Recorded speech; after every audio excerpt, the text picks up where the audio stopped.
Hi, I'm Case Lowe, co-host of the Open the Voice Gate podcast. The one question I'm constantly asked when it comes to Dragon Gate is, how do I get into the promotion? Well, stop asking and start listening to the Open the Voice Gate podcast, released every Wednesday on the Voices of Wrestling podcasting network. For exclusive news and show reviews, look no further than the leader in Dragon Gate coverage, Open the Voice Gate.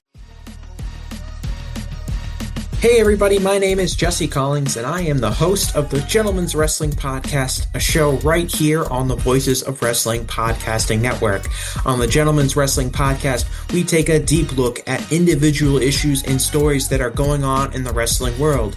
Each episode is about a different topic, and we take a thorough and educated look at things ranging from current booking trends to breakdowns on individual performers and angles to investigations into different fan cultures across the industry.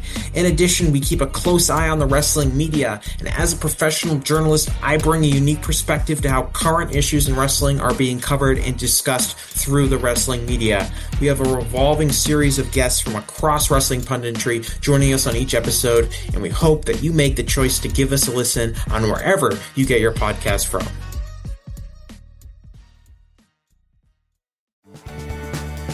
It's Kelly Clarkson here to talk all things Wayfair, the best place to buy furniture, decor, and anything else you can think of to create a home you absolutely love. I know when I shop with Wayfair, I find options for every style, whether I'm feeling boho or farmhouse, modern, traditional, French country. I can find exactly what I need for my home and more. No matter your space, style, or budget, shop Wayfair.com to make your home way more you. Wayfair, every style, every home. This podcast is a member of the Voices of Wrestling Podcasting Network. Visit voicesofwrestling.com to hear the rest of our great podcasts, as well as show reviews, columns, opinions, and updates across the world of wrestling.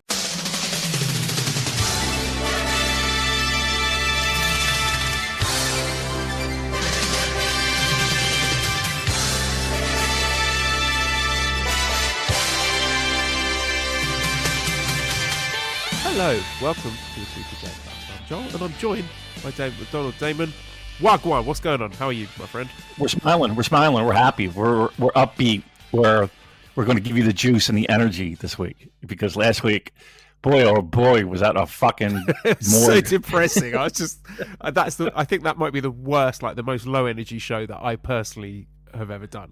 Afterwards, when we finished the call, I was just like, oh god, that was terrible. But it's not my fault. I blame New Japan. It's their fault.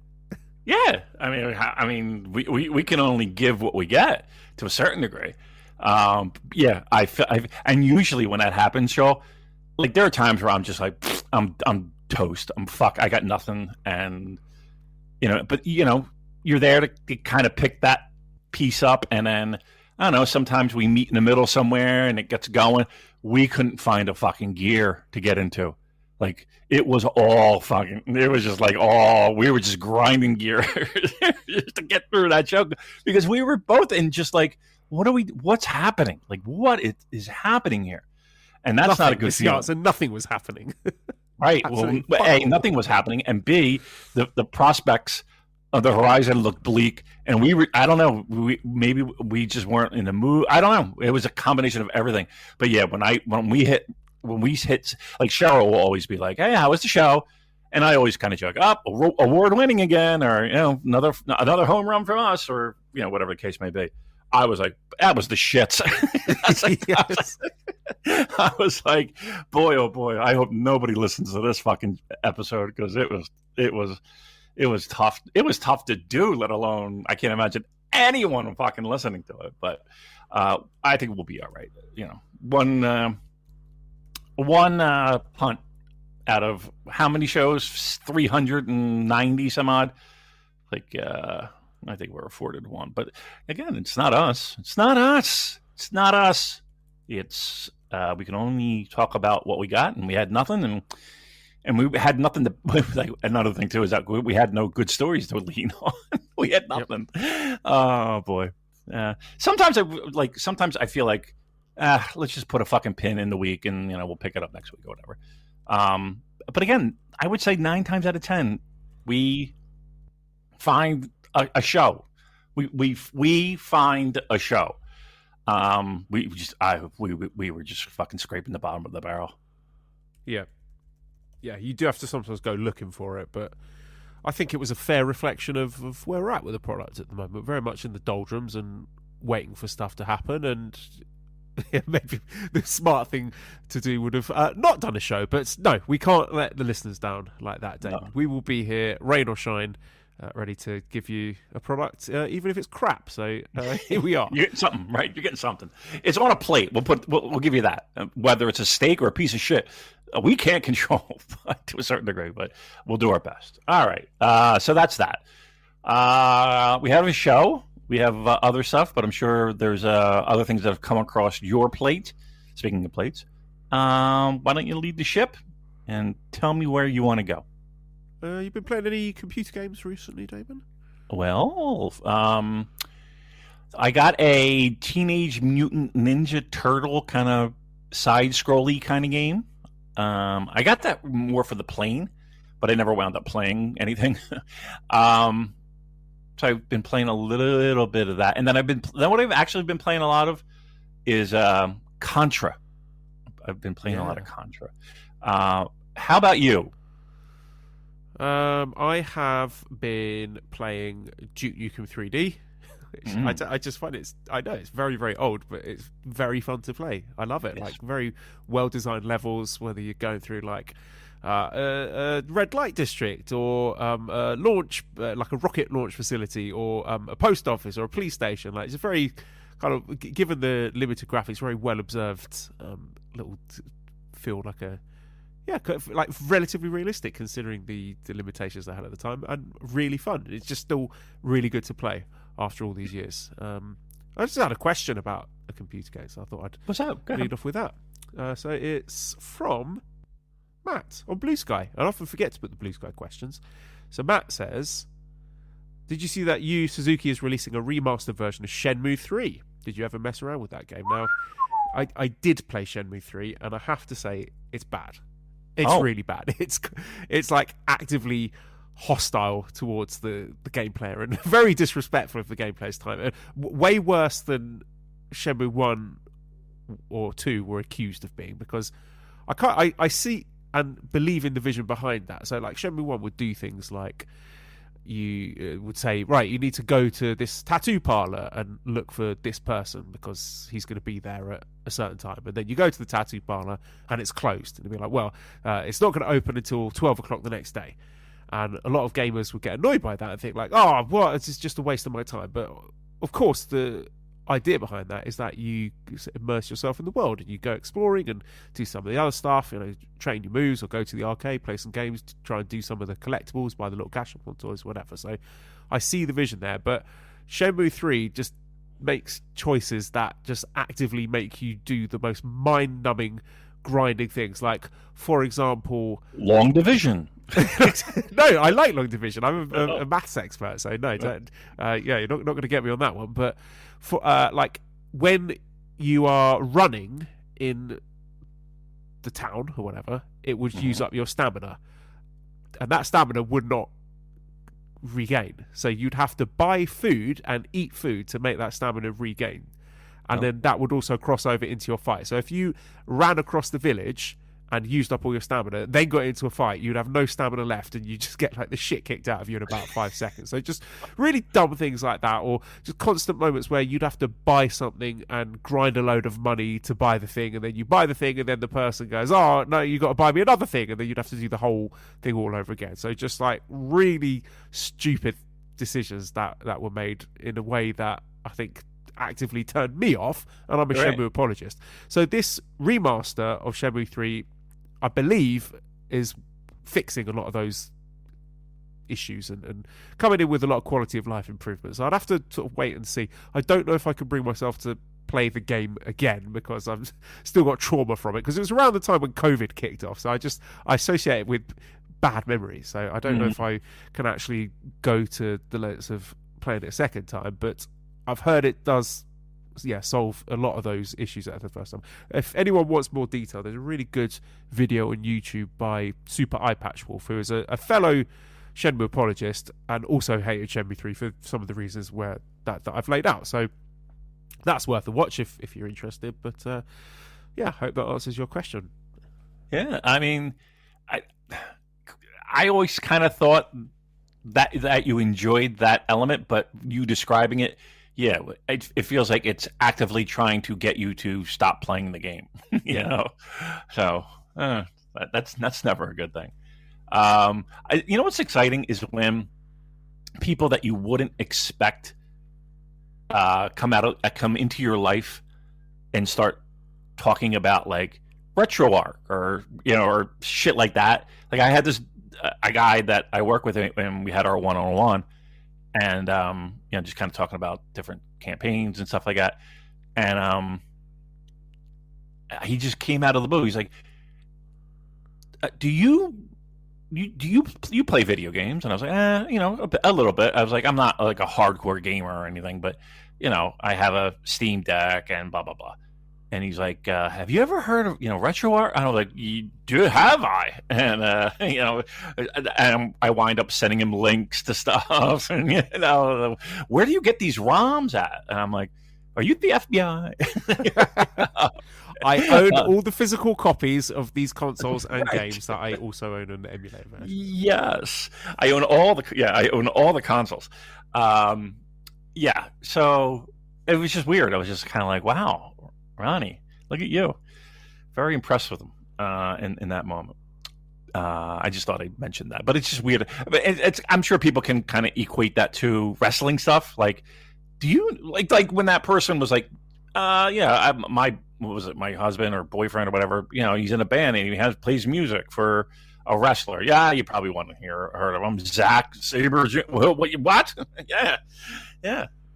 It's just weird how life is like that. That's pretty funny. Can I take us off the rails a smidge? A smidge a lot. I love going off the rails. I'm excited. Holding on. Hold on. Did I tell you about my quandary? And the only reason I know it is because even though I did turn off my phone, I can still see on my computer, my Mac, like my phone having a notification. Did I tell you the story about my license plate being stolen? No. Oh, God almighty. So we had to get, it's been a long time. Every time we talked about it in the house, we would be like, ugh, we don't feel like spending money on that. Like, we could do so much. We could have so much fun with that kind of money. But it had to be done. So we had to get the sidewalk replaced, right? So they had to dig up all the sidewalk and then replace it with new cement, obviously, and blah, blah, blah, blah. Which required us to park into the street. We had to park in the street, right? We have a driveway. Now we have to park in the street for a couple of days because the concrete had to dry.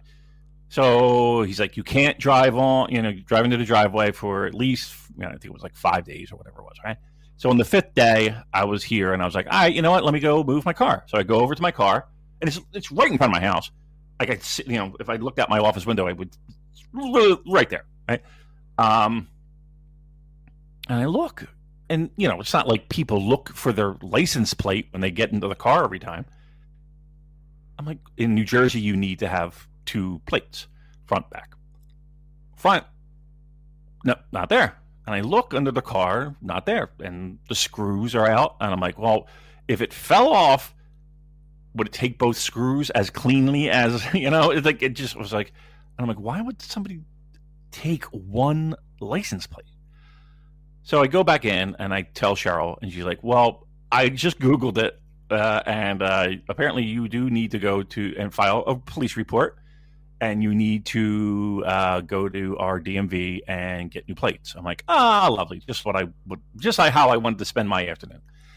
I call the police, get a police report. They come out, blah, blah, blah. Hold on. Well, without asking you to reveal what the license plate is it something that would be appealing? Like, is it a word or something that you could see being of high value? No. So you can't find any logic behind why someone would do that? Well, so the police come out, and I was like, so I had heard that what people do, what animals do, is they go and steal a license plate so that they can put it on their stolen car, and they can do even more bad things. Okay. Right? right? That's the excuse I'd use as well. Oh, someone stole my license plate. Well, they're using my plate so that they can go about, and if they can run red lights, and if there's a picture taken, it's my plate. They can run tolls. They can, do whatever. They could do even worse things, with my plates on their hoopty, if you will. I'm like, okay, great. And apparently, I have a 2022, 23 Kia Sportage. And apparently Kias are pretty popular in getting older versions. Apparently it's easy to steal these cars. Apparently not mine, but okay, whatever. So they take plates off of Kias because they have a stolen Kia. And so it's a little bit harder to connect the dots, maybe. I don't know. I'm talking to my ass at this point because I'm not a fucking criminal. Anywho, long story short, I get a phone call yesterday. Haddon Township Police. Mr. McDonald, this is Officer. I just wanted to let you know that your plates have been recovered in Bensalem, Pennsylvania, which is about a good 20 miles, 15 miles, 20 miles from here. A different state, mind you. And an arrest has been made. Right? Wow. Here's the phone number for Bensalem Police. I was like, holy shit. I called Bensalem Police, and I left a message on the officer who apparently was involved in this arrest, and I will be prosecuting to the fullest extent of the law. I hope. I want the electric chair. Can we do like a live episode from court? Patron special. I'm just gonna be Damon from Death Row. I'm just gonna walk in and be thumbs down, pal. Yeah. Damon pulls the switch. Yeah, I want to be there. I want to be the guy that gives them the blindfold and the last cigarette in front of the rifle squad. Yeah, you're gonna do like in the Green Mile and not put the sponge in the water. Yeah, I couldn't believe that they actually caught them. I don't know if it was one person, 9 people. I have no idea. But I saw that they may have called. That's why I just mentioned that. And that's why this story came about. So yes, it wasn't the inconvenience, and shockingly, it was very inexpensive to get your license plates replaced. It was only like $6. I was expecting like $100. I hate the fact that you feel violated, like you feel like that's what I hate of this whole process. Like, fucking, who does this? You know what I mean? Like, what are we doing? What the fuck are we doing? Like, I couldn't imagine. And again, I don't want to get into in my day, but like that would not even be like it was never a thing. I've never heard of anyone stealing anyone's license plates until like maybe like post COVID. And maybe I'm just naive and I don't know, but yeah, that was last week. That, you know what? That was right around the time we did the show, so maybe that's where my headspace was, over this fucking license plate.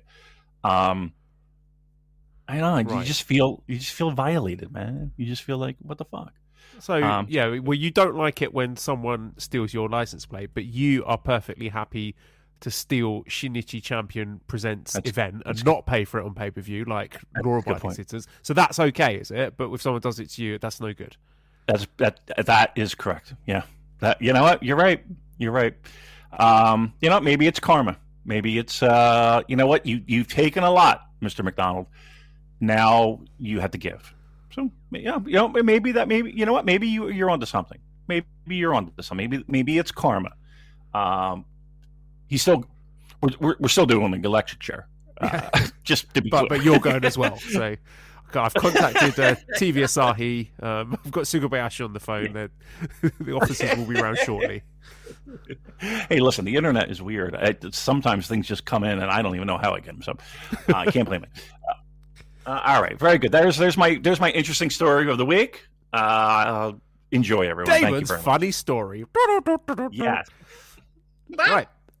So let's talk about New Japan, right? We're going to start off with this. This is from Andrew. And let me give context to this, which was, I think that the genesis of this was Joe Lanza talking about on Voices of Wrestling flagship, floating the possibility of the Wrestle Kingdom main event being Konosuke Takeshita versus Kazuchika Okada.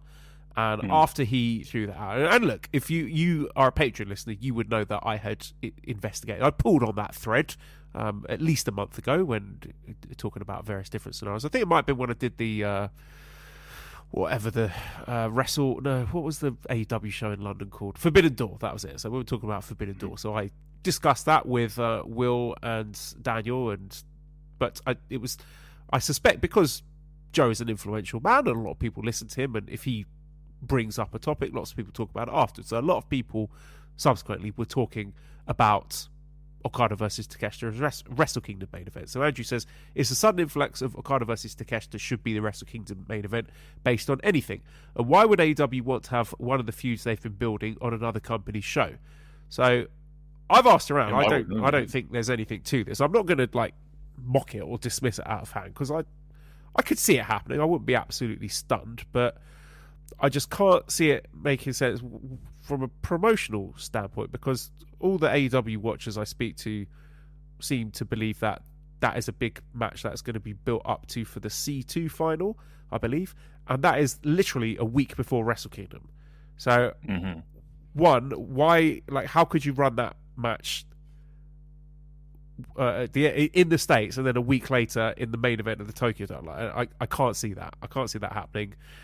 There's a lot of kind of messy stuff politically with if Takeshita is the IWGP champion, but to be honest, I'm not putting that much stock in it. And I think just more to the point, if this is something that Tony Khan is building towards, he would want to run it first, surely. I mean, I could see like maybe he wants to play nice and give something to New Japan, but if it did happen, I just think the optics of it would be horrendous, having two AEW wrestlers in the main event of Wrestle Kingdom. And I could see it doing a good number. I could see it sort of bringing back some of the lapsed New Japan fans for Okada's comeback match. And I don't by any means think that there's burnt bridges or anything.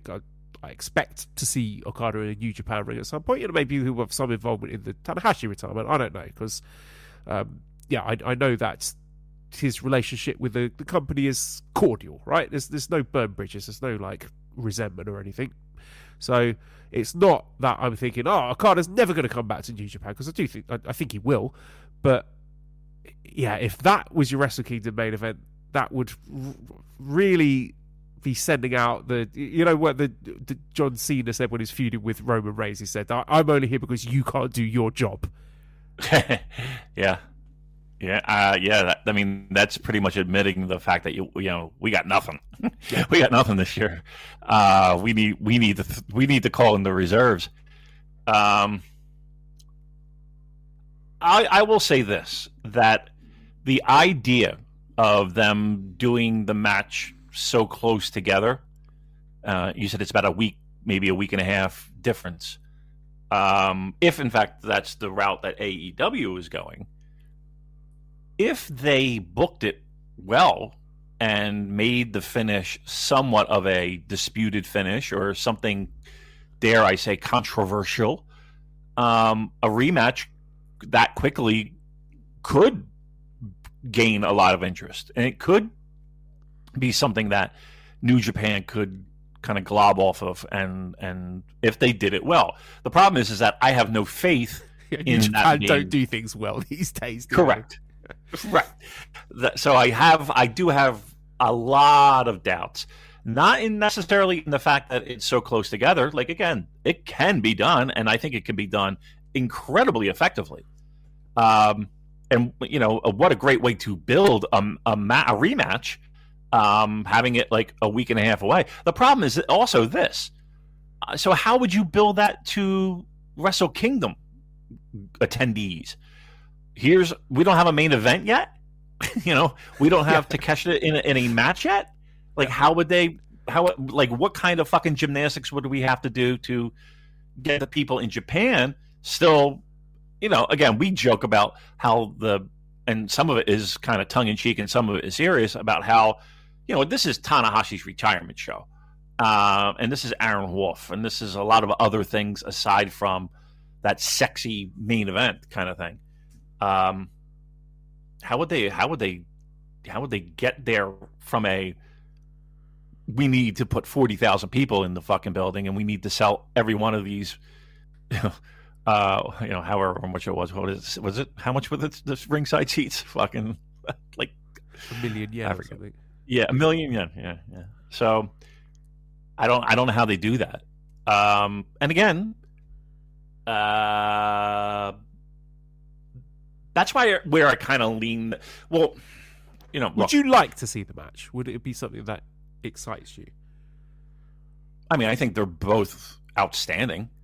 But is there the emotional hook there? Like, it would be a brilliant match, but I could imagine myself sitting there in the Tokyo just getting really annoyed, like more and more cross, thinking I don't particularly want to cheer for either of these guys. Okay, but if they come out and they put on, you're 20 minutes in, and you can feel the heat, and you can feel the momentum, and the building is rocking, I think you can easily cast those things aside and kind of get in the moment and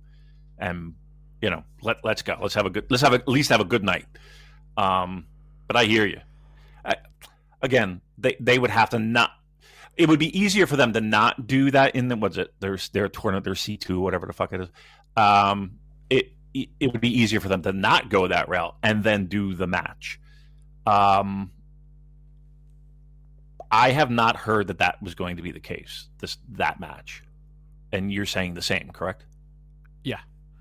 Okay. I mean, I will say this. I'm not saying it's not the match.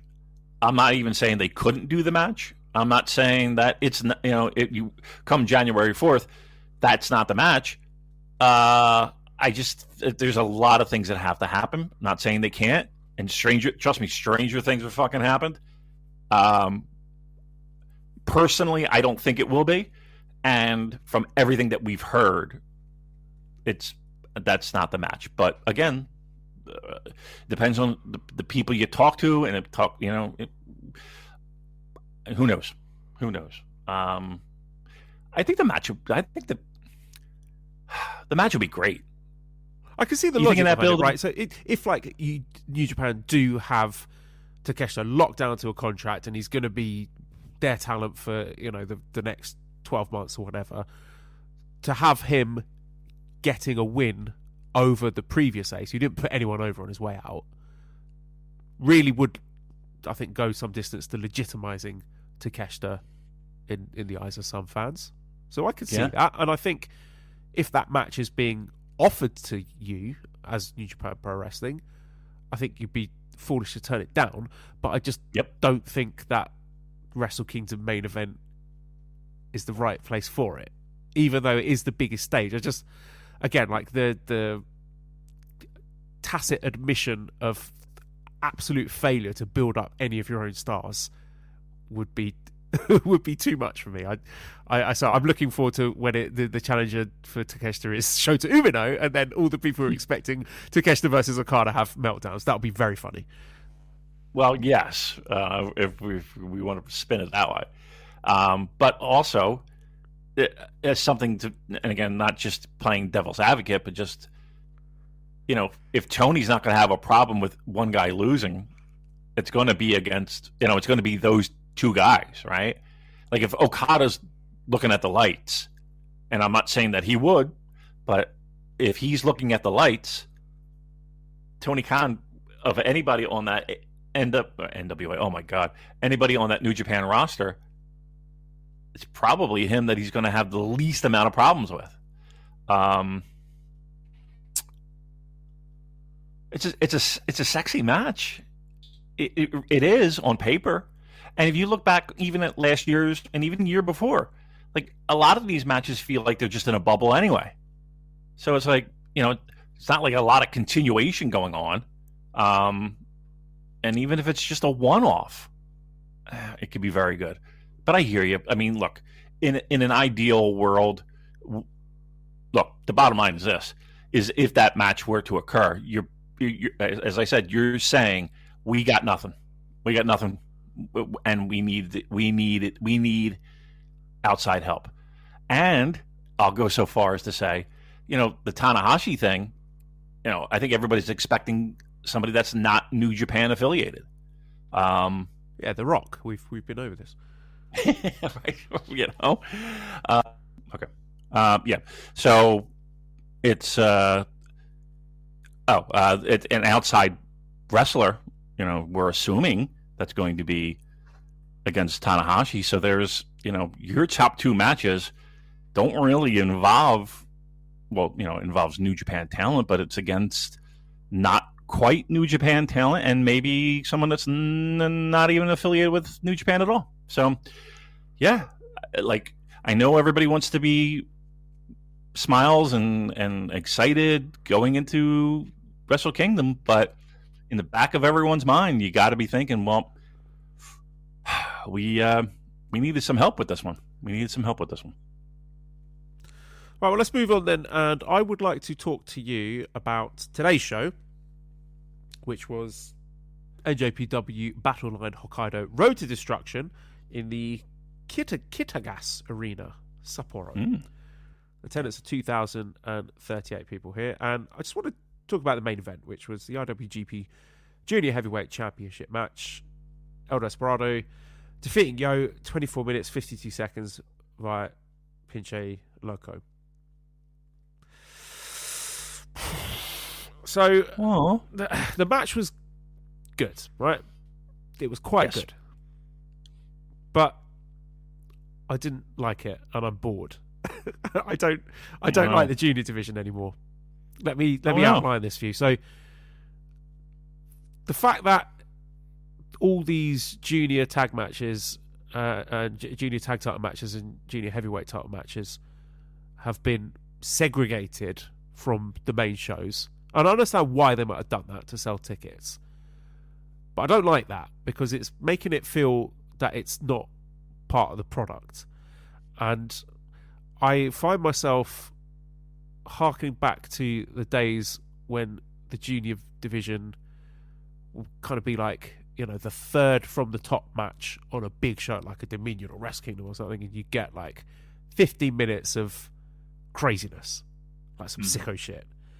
These matches, I'm bored of them. Like, I feel I've seen this match a million times. It's just the same guys doing the same shit. And admittedly, they're doing it very well. But the same guys have been doing the same shit for the last 5 years. Like, maybe it's just that these matches are too long for my fucked attention span. But it just feels like they're laid out exactly the same as the heavyweight matches. Like, what is the point in having the junior division and having these weight classes if stylistically they're identical? And maybe this is just symptomatic of my wider malaise with the company, my personal lack of I'm just feeling a lack of excitement and freshness. I'm bored of Despy, and I hate to say it because he's brilliant and I love him as a wrestler, but I want something different. I'm bored of Yo, I'm bored of Hiromu, I'm bored of Ishimori, I'm bored of all these guys. Like, I want something different and fresh and exciting. It just feels like we've had the same guys wrestling each other in the same matches since COVID started. And Yo, nice little wrestler, he's got his hardcore fans, he can deliver when he gets a tap on the shoulder, but I have no interest in him. And I just feel with Despy, again, while I love him, I feel I have seen him wrestle every fucker in this division in 20-minute main event epics, time and time again, do the same match, the leg match. And just towards the end of last year, I was really hoping we'd have a changing of the guard and have guys like DOUKI and Akira and Fujita and Wato, and maybe some, outside guys like Kevin Knight or Titan coming in at the top of the division and fighting over the junior title. And we've not got that, which maybe that's a mixture of injury or conservatism or, Despy being a big star in the junior division and just letting him do what he wants. It just means we've had more of the same. I'm just really bored of it, Damon. I hear you. I mean, I definitely hear you. Let me throw some flowers first, because I did think the match was absolutely good. Absolutely good. I thought you were going to go with a stronger adjective there. No, absolutely good. It was, but that's very thing. Absolutely good. That's a perfect description of it. Well, thank you. It was as a matter of fact, I would say for the first time in quite a while, in at least in my memory, which is hazy at best, you had Yo showing a little fight, a little sandpaper, as I like to say, a little grit, and I think Despy is a good guy to help bring that out. That said, I hear you loud and clear. The problem is that one of the strong things about New Japan that we would always say is they can bring up anybody, pop them in that spot, and they can kind of get the tap on the shoulder, and it's time to deliver. The problem is that there are only a handful of guys, and that's heavyweights and juniors, that they feel comfortable doing that with. And when you have some of those guys tied up in tag match, your options are somewhat limited.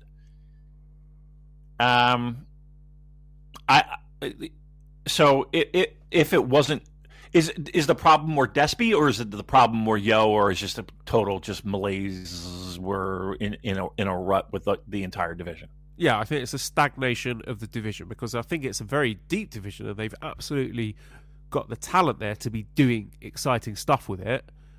But it feels like I've seen the same stuff for 5 years. Yeah. Well, I mean, we got DOUKI in the mix once again. I think everybody was kind of I think to a person, New Japan could have done this a whole hell of a lot better. The association with House of Torture, to me, stinks. I find it to be just one of the more puzzling things New Japan Pro Wrestling has done. But okay, regardless, we're here. We're at a main event where I think everyone was incredibly disappointed with the fact that 8 minutes in, DOUKI gets hurt and we're fucked, right? On a match that we really had a lot of steam going in. It took a long way to get there, but we're back with that. So I think people should be excited about that.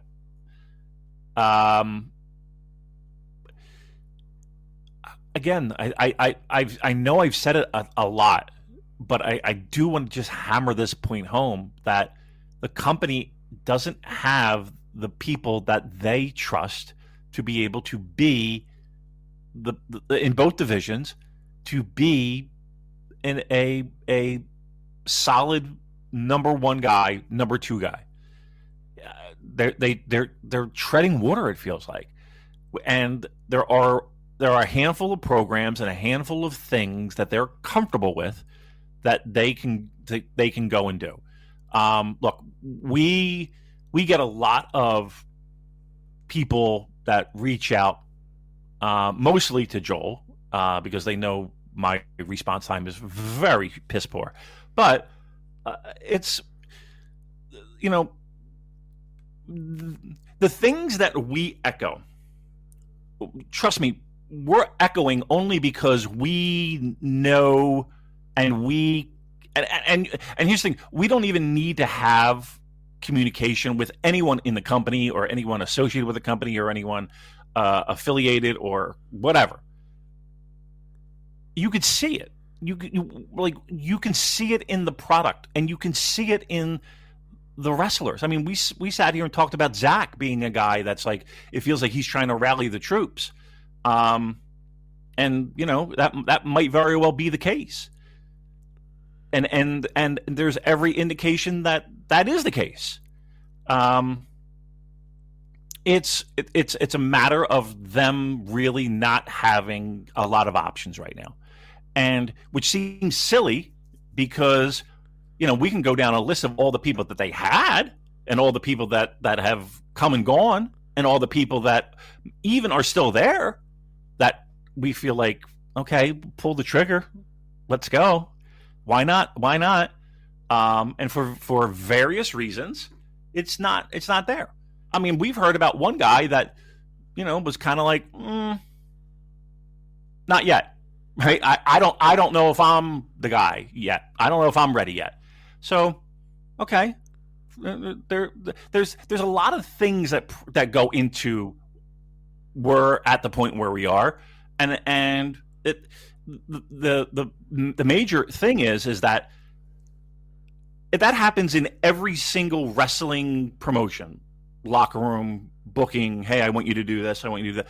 But it doesn't always all converge at once. When we talk about the glory days of New Japan Pro Wrestling, everything was all syncing together. You look at the roster, your Shibatas, your Ishis in the middle of the card, Okada, Tanahashi, Kenny, AJ, all there was and people had ideas, and people had came to the table with shit, and people were willing to work with people, and it wasn't a problem with losing, and you could feel the energy and the excitement and the build, and it was a snowball kind of thing, and that can work in reverse, right? And a lot of times, you might have one guy that's like, no, sorry, brother, I'm not doing that, right? Every locker room has that guy. Every locker room has, I don't know, right? Every locker room has, well, I don't know if I can work at that level, so we need some smoke and mirrors.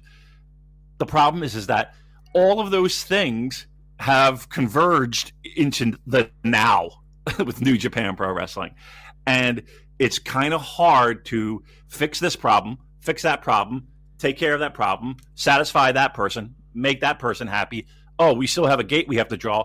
Oh, there's no buzz for us. Oh, we're flatlining. Oh, we have nobody that we can trust because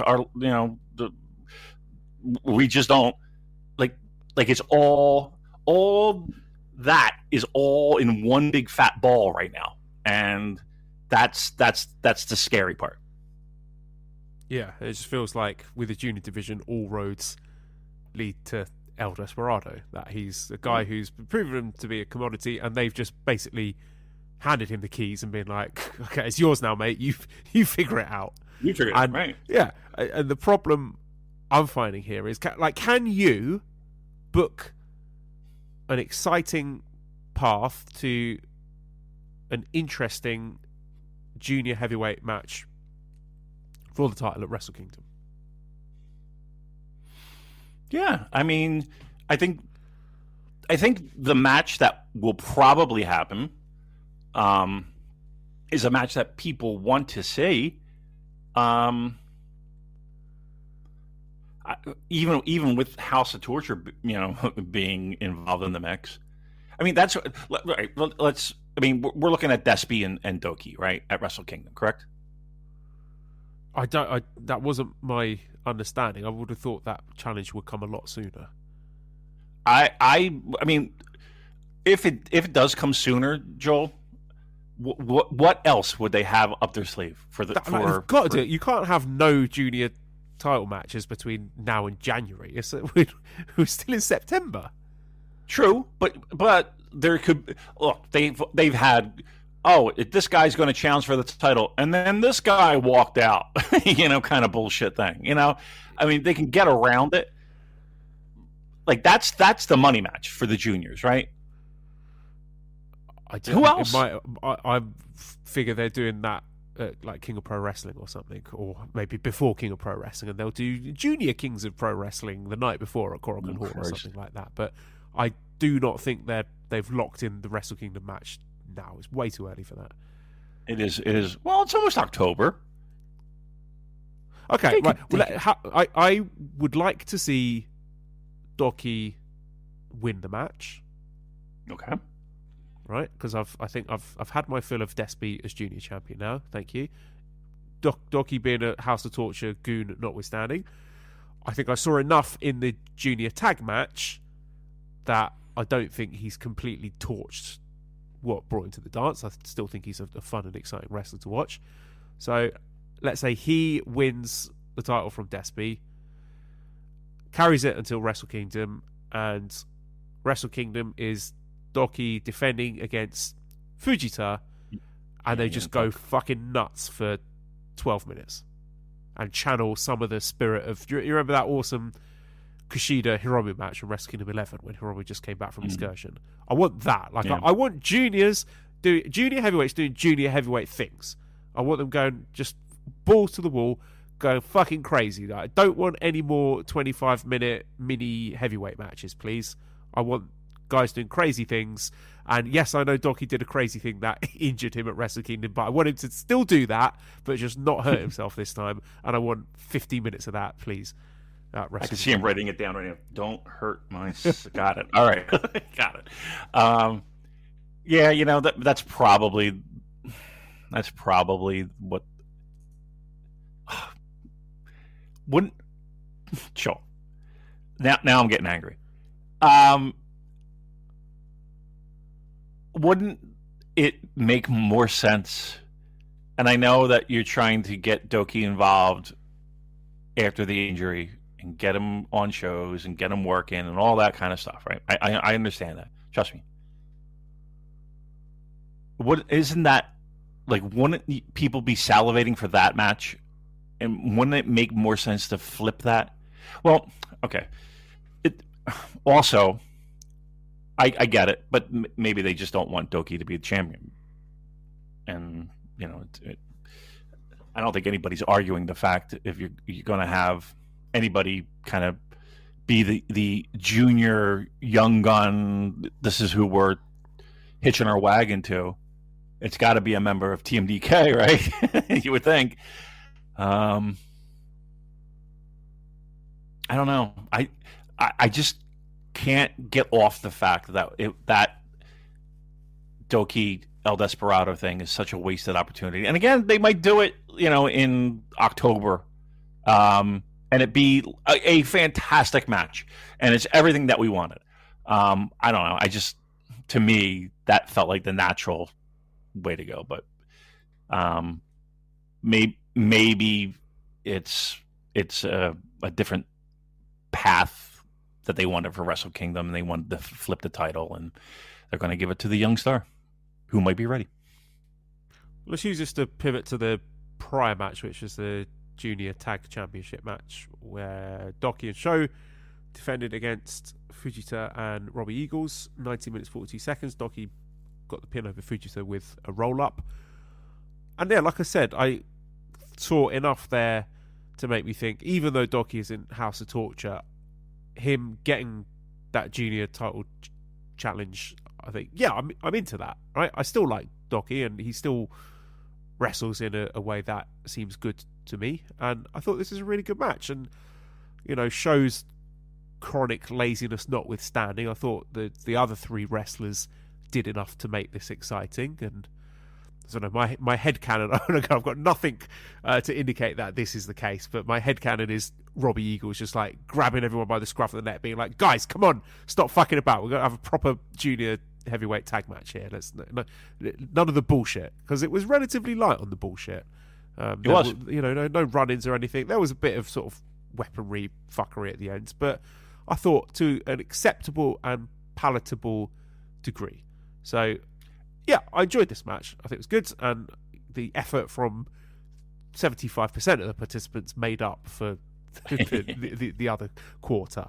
So I'm just curious where we're heading in the future for the junior tag division, because it's pretty decimated at the moment. If we compare to who was involved in Super Junior Tag League last year, we're missing a lot of people.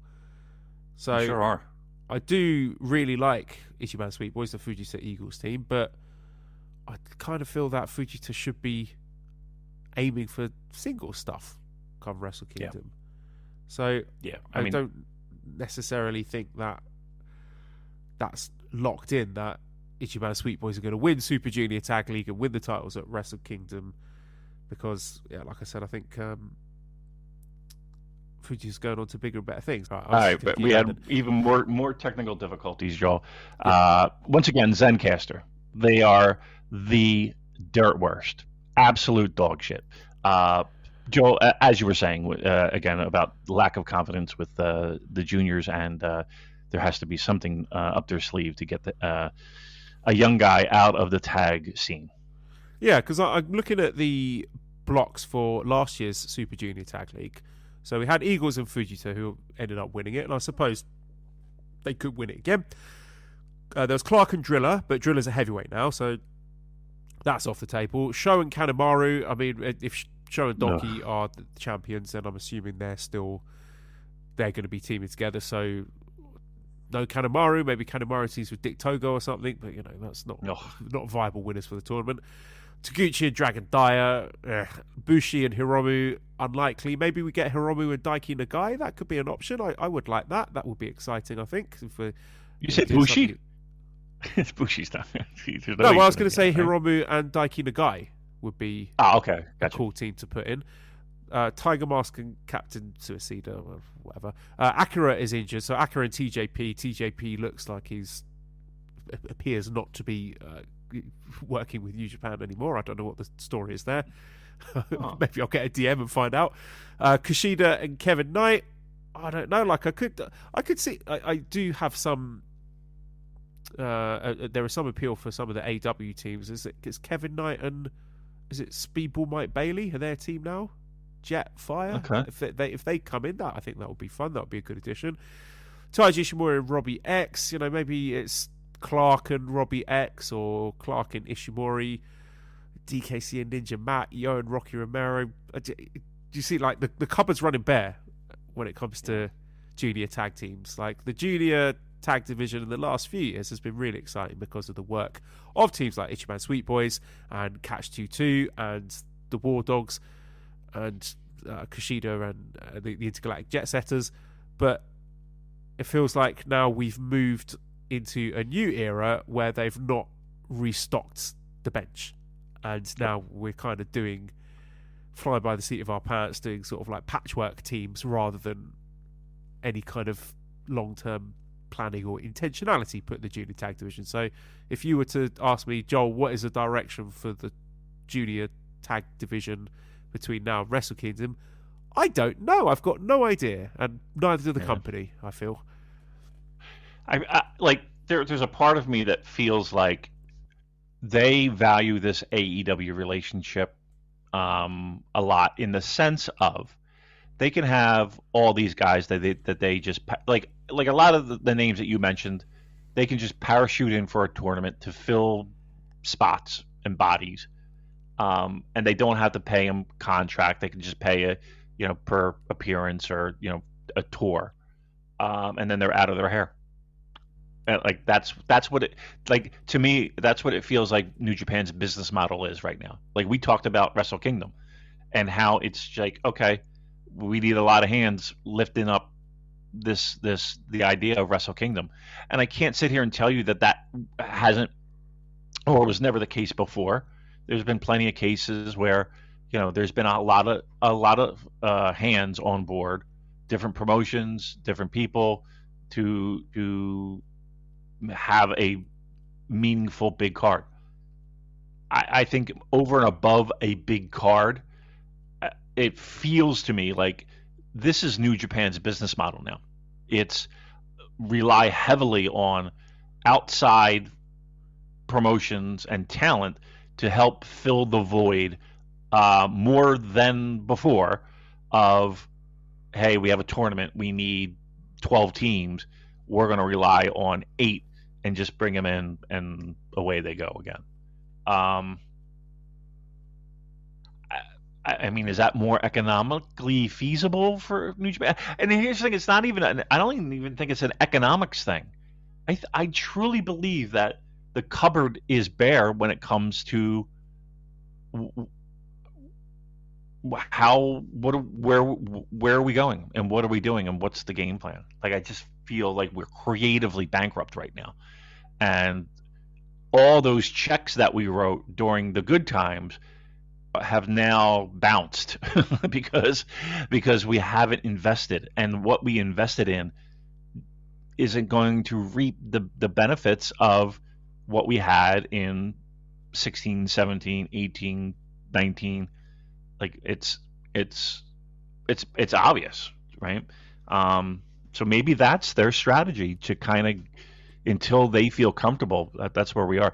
And that's weird saying that about the juniors, because to me, even in like there it hasn't been a bed of roses the entire run for New Japan, but even then, like, the juniors were always there to help supplement cards and shows, and they almost always delivered.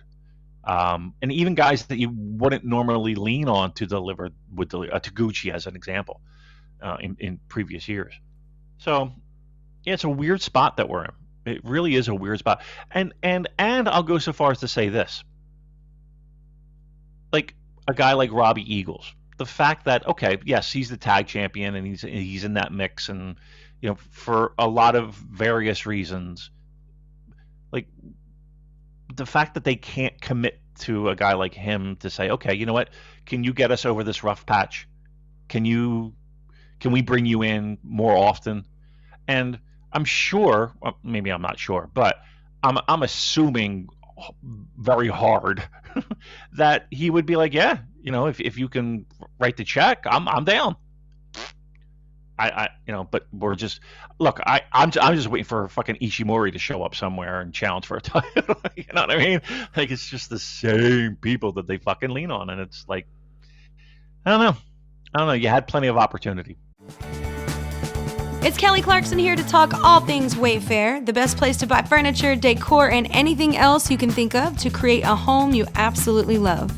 I know when I shop with Wayfair, I find options for every style, whether I'm feeling boho or farmhouse, modern, traditional, French country. I can find exactly what I need for my home and more.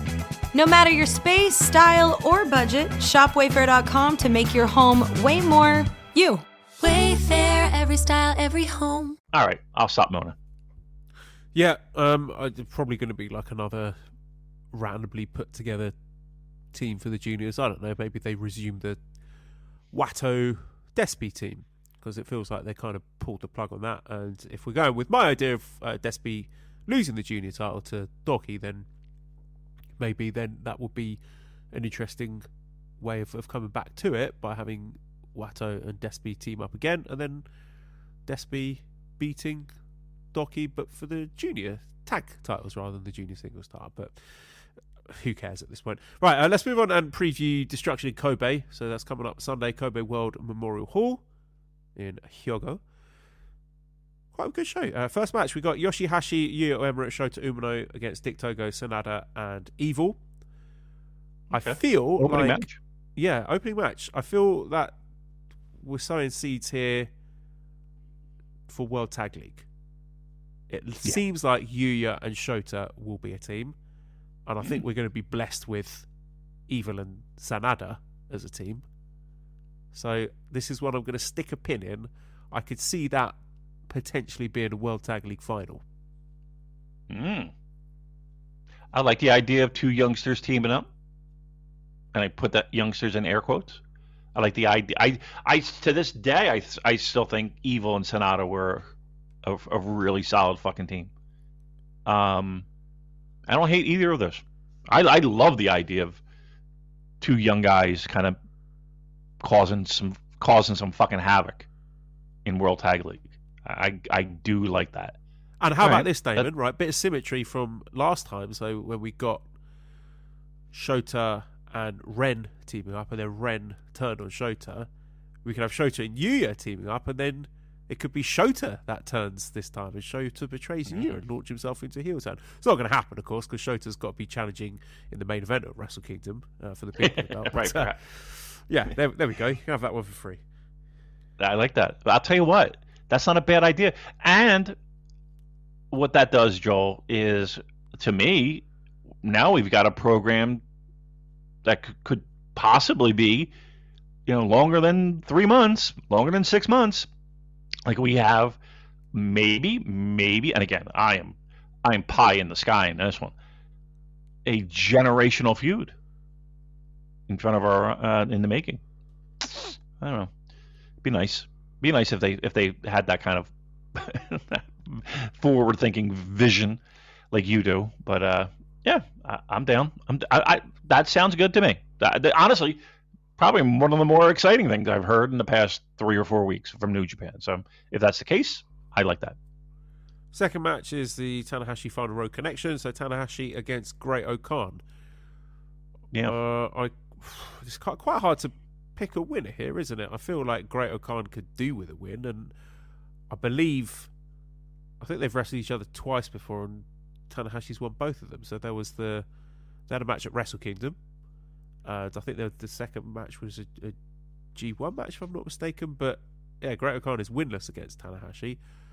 And it's kind of been a bit of a coin toss this year. Coin toss, a coin. Yeah. Coin toss.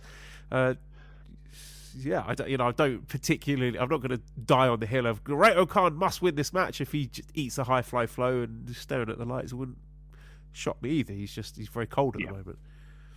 Absolutely, and I will also say that the idea of getting a big win over Hiroshi Tanahashi in a singles match, that means like that ship has sailed, right? Like that idea of getting that big win, and I find it pretty silly the fact that if Okan is the winner here, that now is the time they decided to do it with him. After the fact that the beating of the legend has been squeezed dry. That sponge is arid at best. I'm going to say Great-O-Khan doesn't matter. Hiroshi Tanahashi gets a win.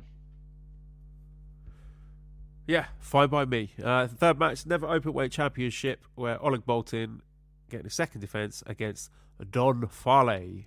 We have a question here from Daryl. Says Oleg Boltin has to kill Farley, right? This should be an old-fashioned squash. There's no way that Farley gets any offense, right? I will seriously stop watching this product if Farley looks even slightly competitive. I've got bad news for you, Daryl. Yeah. I think this is going to be a competitive match. And it's going to be Oleg Boltin trying to lift up Farley, and he's too heavy. Ouchie, my back. He's stepping on my back. My poor spine. Is he going to do it? Oh yes, I finally lifted him up and slammed him and done the whatever move at the end of the match, and he's defeated the monster and has overcome the odds. That's what's going to happen. I mean, it would be sick if he just absolutely destroyed him in 2 minutes, but don't think that's going to happen. Probably not. I would say, let me set the over-under. I'm going to set the over-under at 11 minutes. Oh, Christ. Does this match go over 11 minutes or under?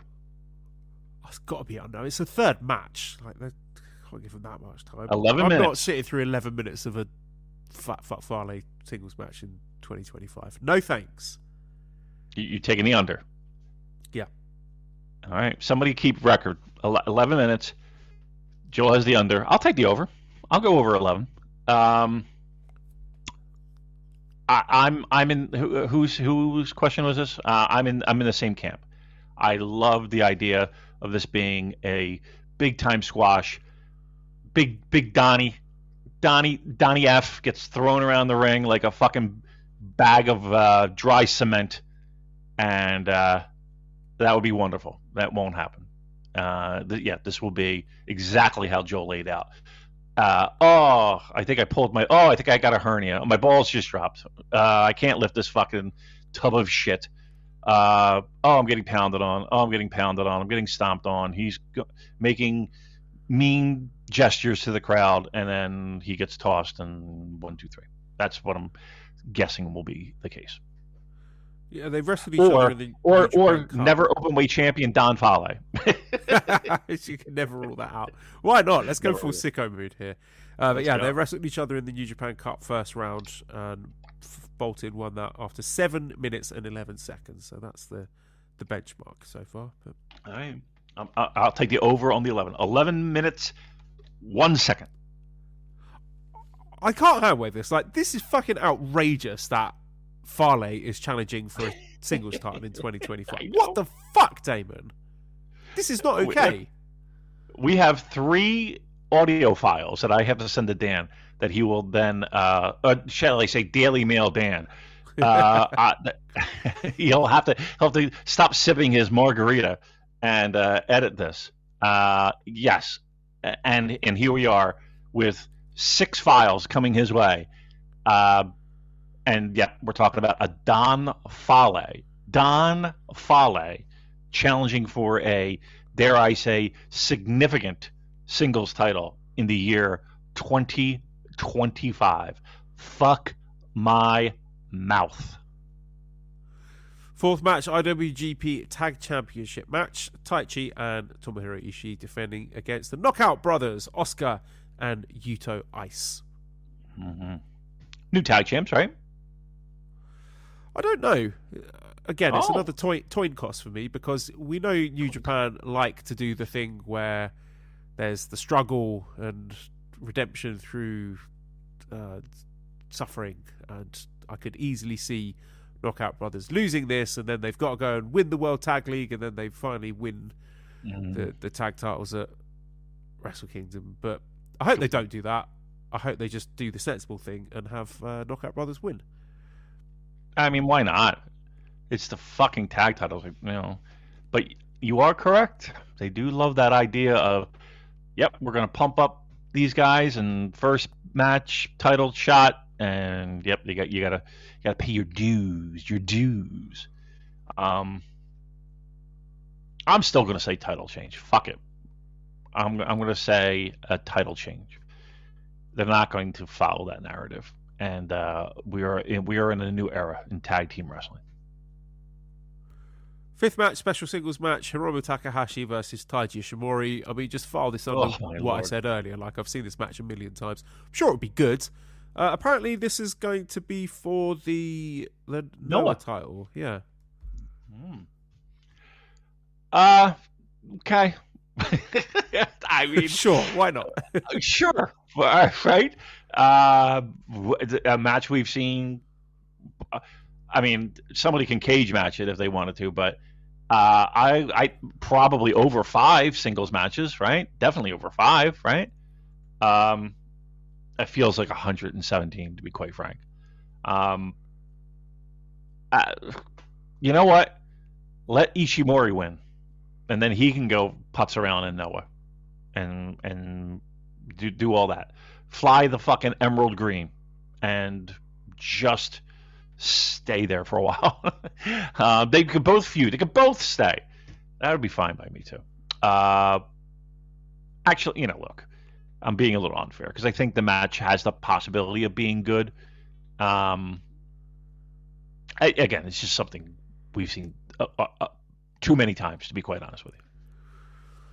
Yeah, I mean, you can close your eyes and imagine exactly what the match is going to be. Ishimori ramming Hiromu's shoulder into the ring post, and then he's working over the shoulder, and it's shoulder this and shoulder that. Yeah, that's what's going to fit, and I'm sure it'll be very well worked and professional, but absolutely zero interest to me. Sixth match, special singles match. Okay, let me just cycle back to this. Do you think... Please.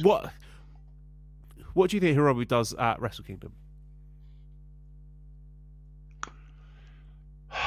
Great question. Do you remember he wrestled Tetsuya Naito in a singles match at Wrestle Kingdom? Do you remember that?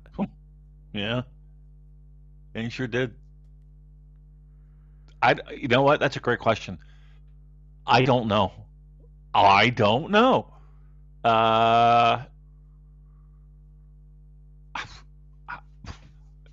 I don't know. I would love it to be him and Daiki Nagai doing something with the junior tag titles, or challenging for them. Yeah, sure. You know what I mean? Like you could do that, or you could put him in the Rumble. You know what I mean? Or some fucking never open 6-man bullshit thing. I'm sure he'll show up that day and not know what the fuck he's doing, and they'll figure it out when they get there. Yeah. All right then. Sixth match, special singles match, Yota Tsuji versus David Finlay. So one of these situations where I think both wrestlers need a win. Yep. I feel that Tsuji losing that G1 semi-final to Evil has hurt his credibility quite badly. Mhm. And David Finlay, excellent wrestler, but again has been jobber to the stars. Yeah, So it really has been. I don't know where we're going with this. It feels to me like whoever wins Double this disqualification. it feels to me like whoever wins this is going to be inserted into the white belt scene, the global heavyweight championship. Yeah. And I don't actually like that because Finlay's they both had their run with it, and I don't want to see them going back to do that because it's boring. Well, what you're basically saying is that that's the level these two are at. Yep. You know, whether you go right on out and say it or not, like that's what the company is basically saying. Yeah, you would think this is a match that somebody's walking out at the end of the show and pointing at the belt and pointing at the person and all that nonsense. Boy, who's been more mismanaged? Tsuji, David Finlay, over their entire career. Oh gosh, I feel that with bolder booking, Tsuji could and probably should be a star by now. Yep. And David Finlay, as much as, yeah, there is a, to this day, Joel, the fact that he did not win that title against Goto boggles my mind.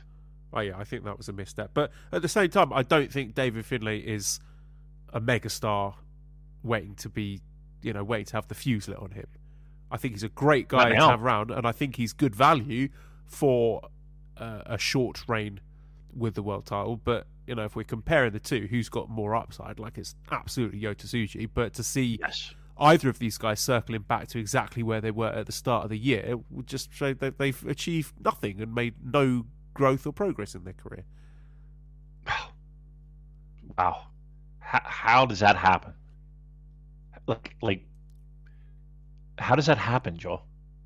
Like, we're right back to square one. I'm baffled by both of those guys, and it's not those guys' fault. They've made the most that they can make out of the situations that they're in. Him losing in G1 was just, yeah. You know what? I hope they go out and I hope they just have a fucking killer banger match. The problem is that they have to dig deep within themselves to deliver that, because I would not blame either of those guys if they're like, you know what, let's just give them an absolutely good 15 minutes. Like, why are we going to go out there and kill ourselves? We're right back where we started from in the beginning of the year. I hope they go out there and kill it and just shove it in people's faces, for both of them. You would think Tsuji's got a future. I think David Finlay's, there's a glass ceiling and he ain't breaking through, which is a absolute preposterous notion. But here we are. I forgot to mention something earlier. I wanted to circle back to Evil, because you talking about the G1 semi-final and final has nudged my memory for that. So I don't know if you saw, but there was a Tokyo Sports article with Chono saying that Evil should break away from House of Torture and rediscover himself as a good guy. Mr. NWO saying that, huh? Okay. Right. Well, seems weird. As we know, Tokyo Sports is basically kayfabe, isn't it? So would you see that as possible? I think eventually. You think we're doing it? Well, yes, but I don't know when. Like, I don't think they have a time frame. And again, we were goofy when we were talking about G1 and all that stuff, and how there was a pocket of fans that he was the homegrown guy, blah blah blah blah blah. I think eventually that's the end game, right? I think with every single heel faction in the entire world, there's always the one guy that, okay, he's turning babyface. And I would think he would be that guy. I would think eventually. I mean, how much mileage do you have doing this House of Torture thing? Like how many years do you think that has? How much? I would think eventually that would peter out, or at least his involvement in it. And I think, like, if you're evil, I would think that's kind of you kind of can't wait for that. I mean, maybe I'm wrong. Maybe he's making money hand over fist, and he's like, "Fuck that! I'll stay here forever." It just feels like that's the natural progression. When that'll happen, Joel, that's anyone's fucking guess. Who knows? But that I would say that should be in the cards. Yeah. Yeah, I think maybe sort of some kind of situation where he gets turned on by his House of Torture stablemates and they kick him out would be pretty good. So I think to get there, he would need to have some kind of failure, like a challenge for something, and then maybe his pride gets the better of him and he's kind of decides that, no, I can win this by myself, and sends away the goons and says, no, I'm going to do this by myself, and then loses, and then they're like, you're a loser, da, da, da, da. But again, I'm sort of purely in the realm of fantasy booking at this point. But then again, Tokyo Sports, Chono said it's happening. Take it all the way to the bank. And Joel, I'm sorry, what so they can do? They can do, and they have a history of doing this so well, a civil war. Civil War, yes. House of Torture, Civil War. They have a great history of that. You can have a breakaway faction. I can't wait. Cottage of mild discomfort. Bad people. Yes. All right, very good. Sorry about that. Please continue. I'm sorry. Seventh match is the IWGP Global Heavyweight Championship match with the champion, Gabe Kid. I'm not familiar with this guy. AEW superstar. Against Shingo Takagi. I think the match will be really good. I'm sure they're going to hopefully tap into the kind of stuff that made us fall in love with Gabe in the first place. Just please don't do any Death Rider stuff. Just if you can resist the temptation for one match not to remind us that you are going to be in AEW very soon, that would be great, Gabe. Just please give us some good wrestling so we can enjoy you while you're still here. The more interesting question is who wins, because I think Shingo should win and will win.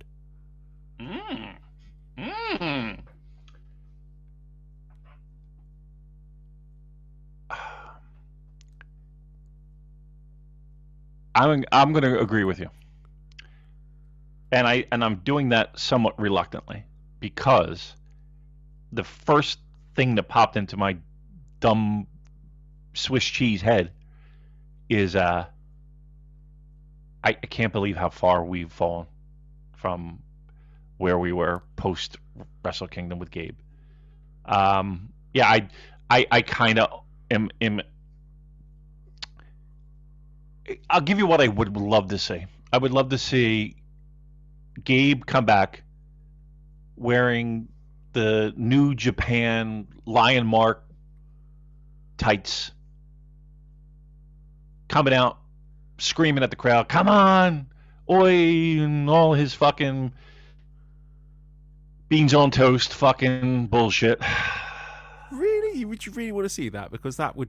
Yeah, no, hear me out. And he gets booed out of the fucking building. And he gets booed out of the building. And the fans are like, "Fuck you and your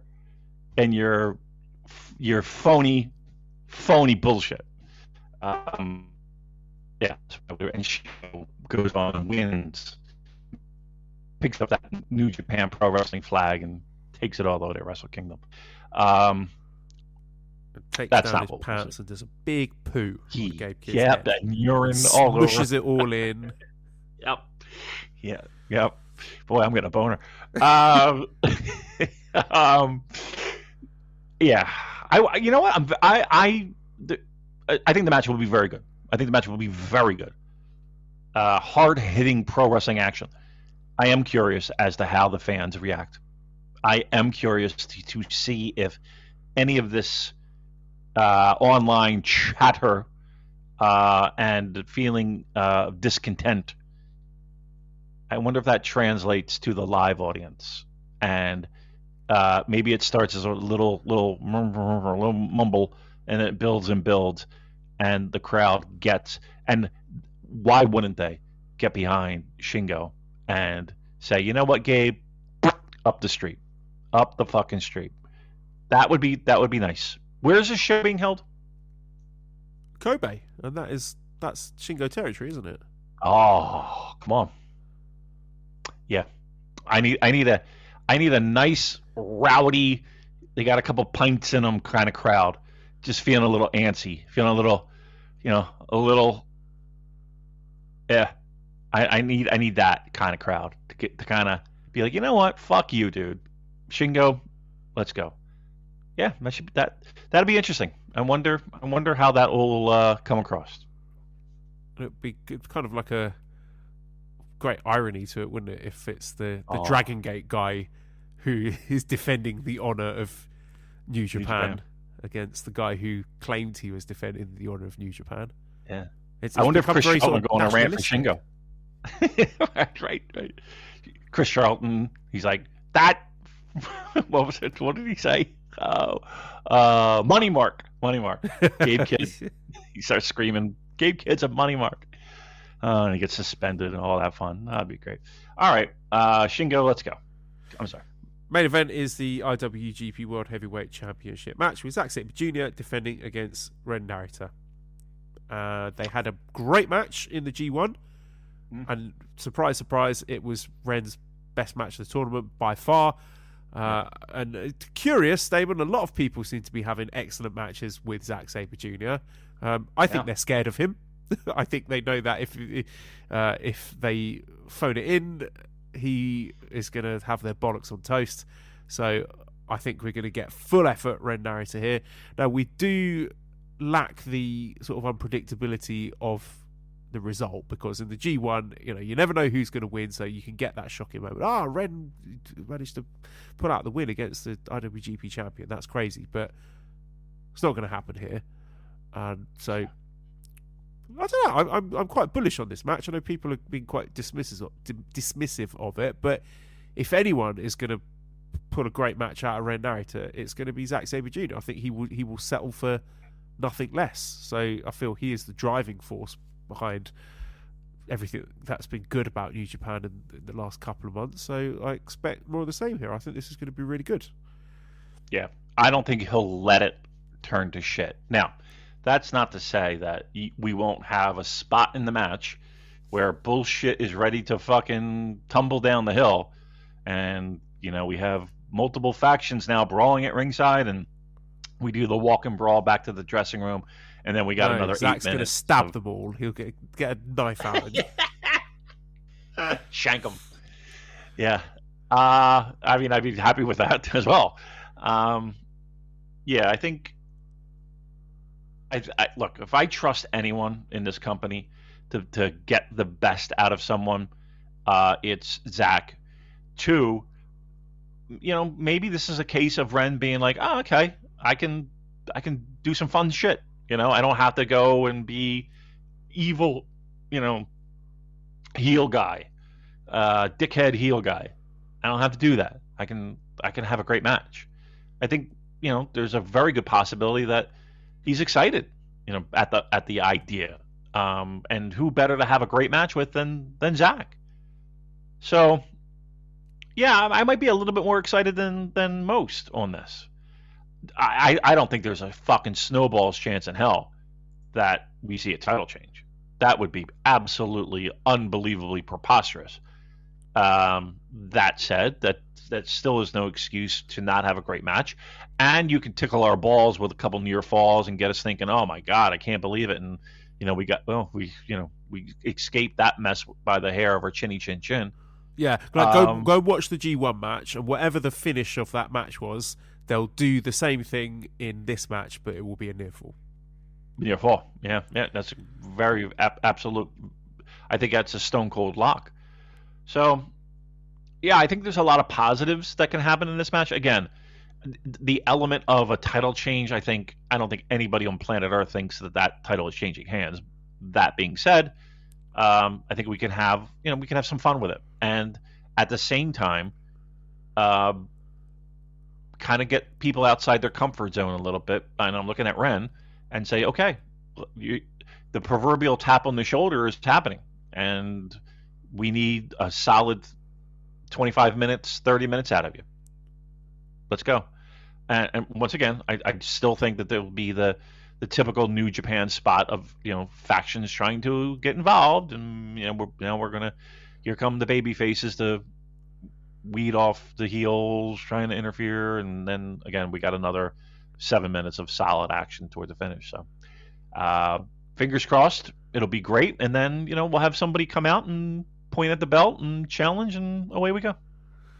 Yeah, it'll be Takeshita, won't it? I mean, do you think that's sort of locked in for King of Pro Wrestling? Takeshita, and I'm getting ahead of myself here, but Takeshita beating Zack at King of Pro Wrestling? I think so. I don't want to say it's a lock, but yeah, I think that's. We'll just put it this way: I personally don't think Zack walks into Wrestle Kingdom as champion. Right? I would be shocked. So they got it, as was said on this show before by a very wise man who owns an onsen. They got to do something, right?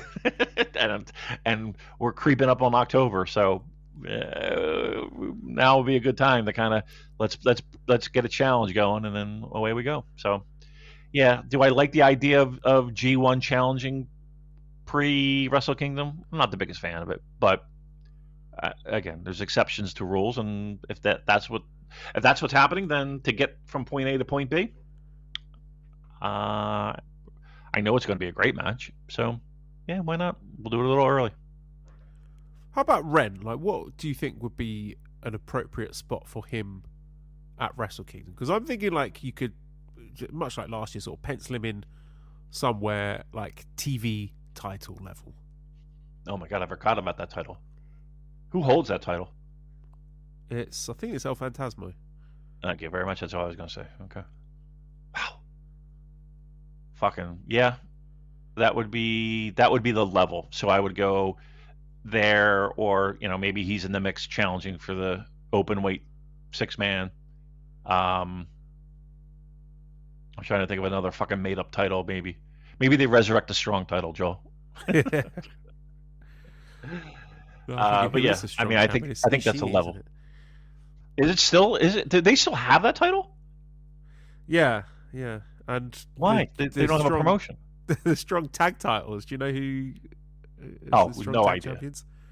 I'm going to say fucking no, Joel. I have no fucking idea who that would be. Who is it? Adrian Adonis and Dick Murdoch. It's TJP and Templario, I believe. Oh, Jesus Christ! Wow. Okay, sounds good to me. I mean, has it? Why do we even have these titles? We don't even have strong is not a thing anymore, is it? No, yeah, there's no US shows booked for the foreseeable. We went on a question actually, tangentially related. Andrew asking what the chances of New Japan returning to the UK for another Royal Quest show next year, given that they've binned off the US market. Do you think they might do the same over here, aside from appearances at joint events like Forbidden Door? I don't know, it just seems like they've gone into cost-cutting mode. So no US shows, no UK shows. I've heard nothing about a UK show. I can ask around, but I've not heard anything. Yeah, no, nothing abroad. Yeah, and it might be a cost thing. It might be hey, maybe we just got to get our in-house stuff in order. But well, yeah, got to save up money for the Aaron Wolf food bills. That fried chicken's not cheap, No, it's not. No, it's not. Costs go up. All right, that's not a bad show. It's not a bad show. Yeah. Have we talked ourselves into being a little bit looking forward to some New Japan? I think so. I think we did a good job here today. Again, if you're down, if you're struggling, we gave you a couple little things to look for, little things to hitch your wagon to, and watch a show and get some enjoyment out of it. There's again, we helped you through it. We can get you pumped a little bit to watch a pro wrestling show that on paper looks good and matches that help you with some connective tissue. How about that? Right. Enjoy the show, and we'll catch you next time.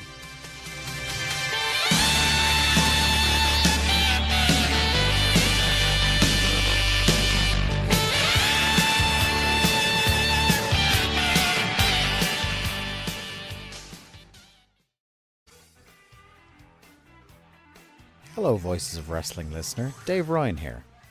Have you ever wondered to yourself how many hidden gems are hidden away inside the last years of World Championship Wrestling? Have you ever asked yourself how many tenuous gags can be made about the name Mike Enos? And have you ever thought about what it sounds like for two Irishmen to interpret a very chaotic company through its B show? The answers to all this and more are just a click away. Check out Days of Thunder every second Thursday on the Voices of Wrestling podcast network.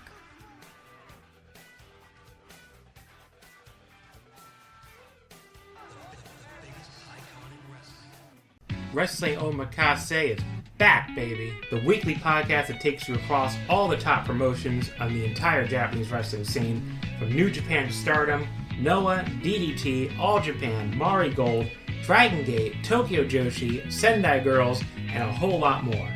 I'm John Carroll, a fan of Japanese wrestling for over 20 years, and every week I'm joined by a rotating cast of guest co-hosts as we break down all the top promotions in Japan, men's and women's. Check out Wrestling Omakase right here on the Voices of Wrestling podcasting network today.